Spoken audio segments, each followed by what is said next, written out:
Hey everybody, welcome to another video of Mind Your Wicket. I hope you had a great week and I hope the cricket gods have been smiling on you.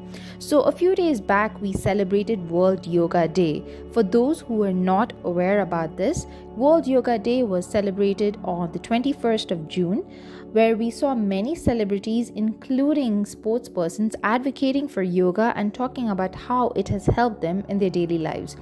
Yoga has been around for centuries and has been seeing an increase in popularity in recent years. And I thought I would talk about yoga and how it can actually benefit cricketers and other sportspersons in this video. So, some of you may have questions like, ma'am, where do I actually start with yoga? The truth about yoga is there are many forms of it, and each yogi has their own theory about yoga poses, asanas, and routines.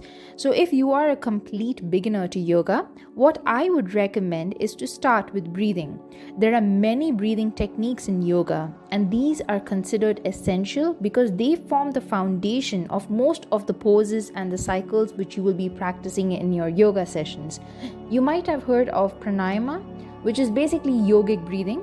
Under this, there are different kinds like ujjayi breathing, Brahmari breathing, and just your normal controlled inhalation and exhalation techniques. Once you have found a breathing technique that you like, you have lots of sources on the internet for this. You can go to a yoga instructor. You can even ask your coach about this. If you want, you can also drop an email to mindyourwicket@gmail.com and I will guide you as best as I can. So once you have found a good breathing technique, once you are properly familiar with it, you can actually go ahead and learn the poses. If you are in a yoga class, you will be probably learning the Surya Namaskar first, which is pretty much an all-round technique. So while yoga has a ton of benefits, the most basic one and the most important one is increased control. As a cricketer or as a sports person, it is vital for you to practice self-control over your body, your thoughts, and your feelings. If you continue to practice yoga on a regular basis, you will find that you have more control over yourself in all areas, which is important for your performance. Control over your body and your mind is also important for your confidence. The more you are aware of your body and where your strength is actually coming from, the more confident you obviously will become. And yoga, with its different poses and routines, it teaches you to become a master over your whole self. This is why even the most experienced and strongest of sports persons like LeBron James, Cristiano Ronaldo, and even top cricketers like Virat Kohli and Sehwag, all of these guys regularly practice yoga. What yoga basically does is take all your raw power and your raw strength and fine-tune it to bring more balance and performance. You might have seen many yoga practitioners holding poses for an extended period of time, and that requires a lot of mental and physical strength. Apparently, LeBron James spends a lot of time balanced on a yoga ball as part of his recovery routine. So you can imagine the amount of control these players have, all thanks to yoga. Another great way in which yoga can help cricketers is by increasing agility. So what is agility? Agility is basically your body's ability to move as quickly as possible or change your position as fast as possible. In terms of cricket, agility can be actions like running between wickets, chasing the ball while fielding, or even batting different types of balls.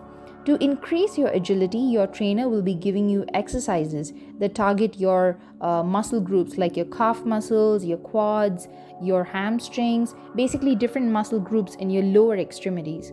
If you are planning on increasing your agility, yoga can be an amazing option for you because most of the poses in yoga help in strengthening the muscle groups of your legs, your core, and your lower back, which are important for your agility. When you are holding a yoga pose for a long time, it is not like your muscles are actually stagnant. They will be contracting and relaxing very quickly to help you maintain that particular pose. This also means that your flexors and your extenders will be working simultaneously, which is very important in improving agility. In addition to physical agility, yoga can also help your mental agility. So, mental agility is basically your mental capacity of absorbing new information and responding appropriately to it. When you're practicing your yoga asanas or your yogic breathing, you will be required to pay loads of attention to your body and your mind despite the many distractions in the background. For example, if you are practicing in a public park, you will need to hold your pose even if there are people walking around you, even if there are dogs barking near you, or even if cars are honking in the nearby roads.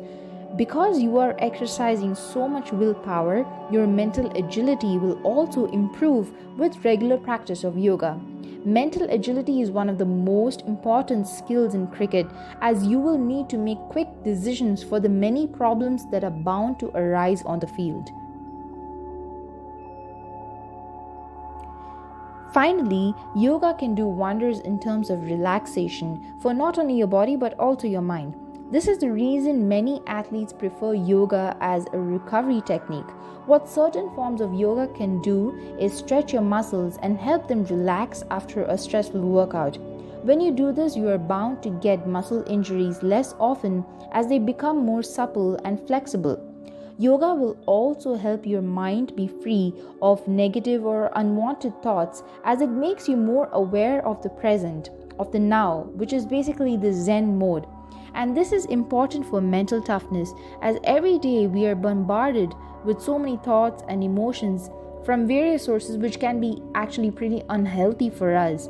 And when we practice yoga, we get to filter or weed out needless thoughts and focus on the present and enjoy the moment.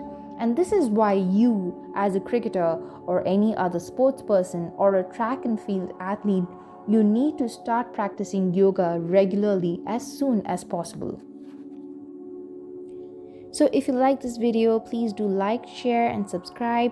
You can also drop me an email or learn more about me at my website. The link has been given below in the description. To all the young cricketers and sports persons who are watching this, until I speak to you in my next video, be patient, be perseverant, and above all, be kind.